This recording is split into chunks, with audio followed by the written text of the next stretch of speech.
Hello, Gorringes are on view this time for our sale on the 6th of February. So things are kind of warming up now. We've got a bit more in stock to show you. Some nice things, of course, mixed in amongst it as ever. Kicking off, having a look at some of the furniture here in the main gallery. 1127 catches my eye. Very handsome kitchen table. 19th century, we've called it. Solid construction. What's nice is it's elm. So it has a rather nice sort of softer look to it than, say, oak. It's got character wear to it. These appliques are a separate lot, but you can see it's got some old sort of worming, but sort of character worming rather than horrible board all the way through and left it like crumbling apart. It's still good and solid. From memory, there's a drawer sitting down one end. It's on squared tapered legs. It sits at the right height. It's a good length, and on top of that, it's a good depth. Because very often these tables are a little bit too narrow, and your plate bashes into the person opposite. But not this one. Is there no drawer? There's no drawer that side. No drawer. No drawer. We didn't need a drawer anyway. But that's a nice table. 1127 in at £700 to £1,000. Nice. From the same house, I think it was a local job of Phillips down in Seaford. This sort of mid 19th century. Dutch, probably Dutch rather than English, bookcase, marquetry and walnut, nice quality, well made. What's more to say? Lot 1112, estimate £600 to £800. Next to it, quite a smart sort of Italian style, probably 1900-ish, carved and composition wall mirror. It's had some breaks over the years and been restuck. 1111, estimate £400 to £600. Plenty of other furniture for you to look at, but I'm sort of picking up a few highlights here. This is different. This is a cast iron panel set with these mirrored glasses with a little window. Sorry? With a hole. Well, it needs one more pane cut. But yes, with a little window that opens up here. 1109, 300 to 500 estimate, sort of thing people put in the garden these days. A quality table here, this French table, what I would call a guéridon, nicely made in, it is a sort of gilt metal, it's probably a brass under there, but quite solid, it's not too flimsy. Nice quality granite top, 1131, just 150 to 200 as an estimate. Hopefully it'll go on and make a bit more. And then something more modern. We drift past this carpet just as it happens to be here. It caught my eye. 1136. Somewhat unusual in having motor cars in it. Look, there they are. Yes. Motor cars and sort of factory buildings and flyovers and things. So nice. yes. Good colours. Not an antique one, I think we safely say. 1136. And then something else, not an antique, but probably more desirable than most antiques. 1134. This. Catalogued as contemporary, I suppose it's a bit older than contemporary. It's more like sort of mid-century. It's certainly been around enough for the leather to age rather nicely. And you say it's very comfortable. It's so comfy. And you were sleeping yes. in it. Right, yes. So 1134. So there we go. Yeah, I like that. Good selection of furniture. More in the warehouse, but we'll go and have a look at the smalls. Okay, so down the end here in the smalls room, all sorts of things hurrying about. Look, I think is that a nightjar? I think it might be a taxidermic nightjar in with other birds, lot 1442. That's a jay, goldfinch. Kingfisher. Yeah, absolutely, very good. Yep. Next to it, something we see quite a lot of. It's not the most glamorous of things, perhaps, but 1445. We have a whole bunch of ladro. There's the mark there, and now the Spanish porcelain figures, lots of them about, not hugely popular. The ladro is more desirable. It's regarded as being sort of finer quality than the now. She's had a hairbrush stuck on her head. Must be awkward. But you know, we sell it in job lots, and it ticks over. In fact, we've seen some Chinese buyers picking this stuff up more recently. There's another lot here, 1448. Again, these look to be more sort of ladro figures. And then over on this side, 1425, a slightly sort of more elaborate example, the jester there, together with the romantic veterinary, or is it? No, I don't think he's a vet, is it? I think they're just courting, and he's saying, Say, be quiet. He's saying shush it, Shrimpy, or whatever. So there we go. That's 1425. Fun little lot of Dalton here. Not just Dalton. 1427. You get one of these pretty classic Royal Dalton stoneware vases with the fruit decoration. You get a sort of 20s, 30s Dalton luster vase. Quite a nice shape. Yep. And you get a Copeland Parian He's great. Assyrian lion. He's lovely, isn't he? He might tie into one of the exhibitions or something like that. He's got the Copeland stamp underneath. Yeah, he's fun. So that's 1427. Coming back along, there's things like Chinese silk shawls and bronzed figures of ladies. There's, if you fancy a workout, we've got some little weights there in lot 1387. I think you get a Gladstone bag and other bits and pieces in with it. One of those sort of curiosity lots that pops up from time to time. And then, well, there's now clarinets. Yep. A box set of clarinets, no less. Lot 1380. Quite nice little bronze and ivory there. 1362. Staffordshire figures, reverse prints on glass. French portico clocks, nicely inlaid. This caught my eye. I was going to talk about that, wasn't I? 1582. 1582. We have a nice little watercolour there by Edward Wesson. Wesson is a sort of a reasonable name. He's sort of, I think he died in 1983. Specialises mostly landscape, but could be anywhere from Sussex to London to further afield. But this is local. This is the Jack and Jill windmills, just outside Ditchling. Near Brighton, so a local subject there. We've got the label on the back saying Jack and Jill. Estimate wise, I think we said £150 to £200. Nice condition. Yeah, very sort of accessible. Oh yes, you're pointing at this 1370. Pretty, we thought. It is pretty. So this Gallet cameo glass, they lay the pink glass over the frosted and then they cut it away and acid etch it to reveal such a rather lovely pattern. Little signature on the back there. Used to make lots of money. The Japanese were nuts for it back in the 80s, but again, it's calmed, and if it's just one colour rather than several, it reduces it. We've just said 8120, which seems tempting, I would say, but we shall see how it goes. You still rolling? I'm still rolling. You're still rolling. Right, we like this, don't we? 1336. Oh, this is fun. Eamon Holmes left. No, this is a Victorian studded nickel dog collar. It's got to be a big dog. Belonging to Eamon. Gosh. Yeah, he was a fairly big dog, wasn't he? Yeah. Like a mastiff or something. Wow. And if you found Eamon roaming around away, you had to return him to Mrs. King in Maida Vale. She'd be very grateful. So they're quite collectible dog collars. I mean, they're great fun. Bit big for me. Bit big for Marco, but Hector could do with it. So yes, there were a couple of pictures again, weren't there? Yes, and that lovely jug. 1571. Here's a nice little oil. Somebody, Robert Gallen, established name, sort of 1840, 1925. His dates. It's an oil on canvas. It's in lovely original condition insofar as it hasn't been relined. There are no holes or dents in it. Slight stretcher marks showing where the canvas goes over the stretcher frame. Possibly a little bit dirty. There's a signature down the bottom. What more do you need? Pleasing enough scene. Estimate £200 to £300. And alongside it, should you like ducks, something a bit more contemporary. This is Andrew Stock. Painted this one in 1985, and he called it a motley crew. But well painted, isn't it?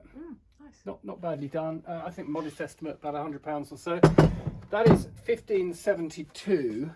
Then behind the counter. Oh, you like that, didn't you? Well, you said I thought it was it caught quite your eye, big. and so it should, because it is big. 1330. Northumberland 74, isn't it? Well, it's a Sunderland lustre jug, quite common in this pinkish lustre colour, but it has an inscription someone's picked up on somewhere upon it about Northumberland and the date. And then they're not uncommon to have these views of the Iron Bridge.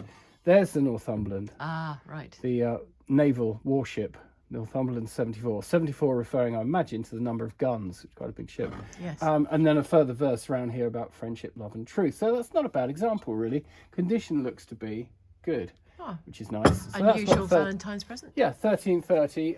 That's in at £100 to £150. They have to have some really quite sort of unusual decoration to make them worth more. Funnily enough, here's another Iron Bridge piece, but this is older. This is creamware. with an inscription. It's dated 1793, or perhaps that's just referring to when it was erected, but I would say this mug dates to that period as well. Gosh. Not marked, but nil desperandum it says. But yeah, nicely done. Nice print on it.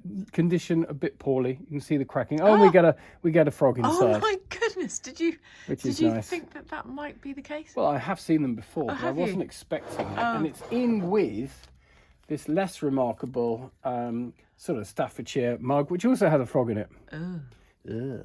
And some Topaz drinkers on it. 1334 they are, the two. So little interesting pottery lot there. Behind the counter, we have Foden tankers. We have Adolf Hitler pin cushions. Pins up his bottom. That's lot 1473. 1480. This caught your eye, didn't it? Because it was an interesting little box, and we open it up, and we get some very pretty opera glasses. Aren't they gorgeous? Signed up by Le Maire of Paris, mother of pearl eyepieces, enamelled barrels, ormolu frame. Nice thing with the original case. Little paper label inside saying, with a similar description, and saying they were bought at Christie's in 1960. There we go. Well, they probably haven't changed enormously in value since then, because they are collectible, but not lots of people collecting them. Estimate, and they're sort of an acquired taste. Yeah, estimate 150 to 200. Very good. Elsewhere, we talked about the Gallet overlaid vase. Yeah, this is another type of glass overlay. This is Chinese glass. Sometimes gets called Peking glass, but I suspect they made it in other places. And so it's overlaid rather beautifully in these various colours. It's got an early mark. It's got a sort of Qianlong seal mark on it, but it's not of that period. It's later. But it's rather fun, isn't it? That is lot 1467, £300 to £500 estimate. Gosh. Sitting above it with the same estimate as 1461. That's rather smart Chinese vase. Very smart. Again, it bears a mark that claims it's older than it really is, but we're all familiar with that. It's Republic period, but it's nicely done. And this sgraffito, which is this scratched-in decoration, Yes. is quite pleasing. Nice colours and the flowers, so not a bad thing. Yep. 1461. I suspect we'll those see are some fair interest on that. A fairly lively pike up there. Lot 1460. Not anymore. Caught at Wiremill in 1935, £11, but he's sort of flying through the water, isn't he? Which is quite something. Yes. And then otherwise some silver. We did a lot last week, but there seems to be more this week as well. Touch on a few lots. Lot 1800. This is a 7-piece tea set, and Very nice shape. yeah, that compressed circular form is pleasing. Foliate and flower engraving, a little bit worn over the years. We look underneath, it just says sterling, which suggests several things, but the main thing it would suggest is that it's American. Possibly could be elsewhere, could be Scottish, but then this piece we get stamped at Burks, B-A-R-K-S, classic maker, American maker, so that gives us a better idea that this is American silver. Good long thing, looks like it's with a tray at the back. Estimate £2,000 to £3,000. I suppose it's around about 1900 in date. And then here under the counter, what did we find? I found this. This is so sweet. You just sort of nudge the button at the front and up it pops. So it's one of these travelling timepieces, retailed by Dunhill. It's engine turned silver. It's nice that this panel here comes up with it, so you don't see the sort of hollow interior. It is hallmarked, 1937 the date, £300 to £400 estimate. Quite nice because it's not the standard model where you squeeze the ends. It's got this sort of different version, which perhaps will make it a little more appealing. A few other bits of silver under here. There's a Chinese white metal birdcage. And teapot. Lot 1819. Yeah, there's a teapot in there. There's a tiny teapot in there as well. Estimate 150 to 200. I mean, essentially because it's Chinese silver. And another little Chinese bit next to it. We've got a Wang Hing whistle, dated 1908, Hong Kong maker, so early 20th century. in line with the date. Estimate's just 60 to 80, but quite a nice little thing. And people collect whistles. It's a bit like lighters and other things. Just in passing, a smart Vesta Yes. case. Put your matches in. 1825. Green. Lovely rich green enamel. And it's got some sort of mark on it, but probably sterling or something like that. Yeah, nice little thing that. So some good little bits Lighter. there was a lighter, yes. The lighter is in lot 1815. Oh, okay. So I like that, didn't I liked the lighter. It says underneath the classic lighter, patent number there. Adkin Brothers made it. It's hallmark for Birmingham. I like the armorial upon it, and then you flip up the arm and strike your light, table lighter. But with it you get an inkstand, showing here, which looks to be Edwardian, yeah, late Victorian there, 1900 or so in date. And you get a little sort of book clip or what have you, or money clip. So 1815, you get more than you bargained for if you just want the lighter, but not a bad little lot. A few bits of jewellery, we thought, so we'll go and look at that and then let you go. So here we are in the strong room. Just a few bits to show you here. Valentine's Day, of course, not too far off the date of our sale, so you might want to bear that in mind, I don't know. Anyway, how about this if you are? 1882, quite a smart little diamond ring there. It's not huge, it's 0.8 of a carat, estimated by Roger. Little brilliant set shoulders either side, estimate 700 to £1,000. Something a little more exotic looking is 1923, Yes, which caught our eye, didn't it? And why wouldn't it? Look at that. That's quite a thing. So it's catalogued as a colour changing corundum, synthetic colour changing corundum. It's quite a thing. Easy for you to say. Exactly. I think it does have little diamonds around the edge, and then this rather fancy mount. That's the bit, yeah. Suggested it might well be Portuguese in our cataloguing. It's in a box that looks like it's come from Portugal, funnily enough. That's lot 1923, so somewhat unusual. 300 to 400, I think, the estimate.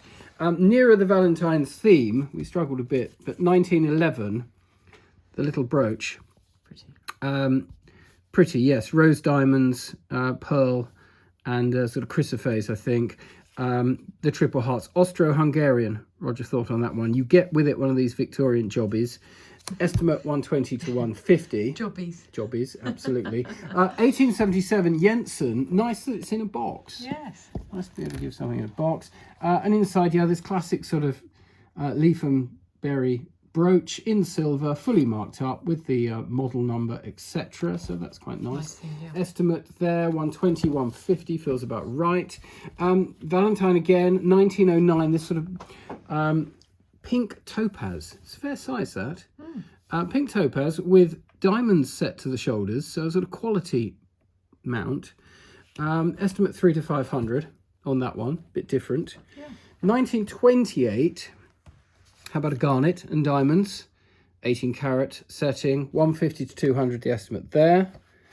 1914, This is unusual. we've wheeled out some rubies. 2 missing, please note, and diamonds. Yes, it's quality, that, isn't it? Catalogued as yellow metal because it's not marked at all, but the chain, I think, is 9 carat, and it's one of these nice sort of elongated links that sort of looks like it's late 20s, 30s in date. So, yeah, rather sweet that. That's 1914, 250 to 350 estimate. And something for the gentleman, because I can't leave you out, 1880. We don't have many watches this time, but we do have this 1950s 9 carat gold Rolex. Oyster Perpetual, it says on the dial, but it is a manual wind, bit of discoloration. But it's ticking, it does tick, so it's sort of going. Let's have another go, just to prove it. Yep, it's going. I wouldn't say it would go forever. It might need a service or some sort of clean. Anyway, that's in at £500 to £700, lot 1880. So there we go, a host of items for you to consider, and plenty more in the sale that you haven't seen. We're disappearing for a fortnight, so you may not get a video, or you might get a strange one from the beach with a bit of luck. But Gorringes will quite happily continue without us. Do you think so? Well, just about. Yeah. So yeah, keep your eye on the sales, and thank you for watching.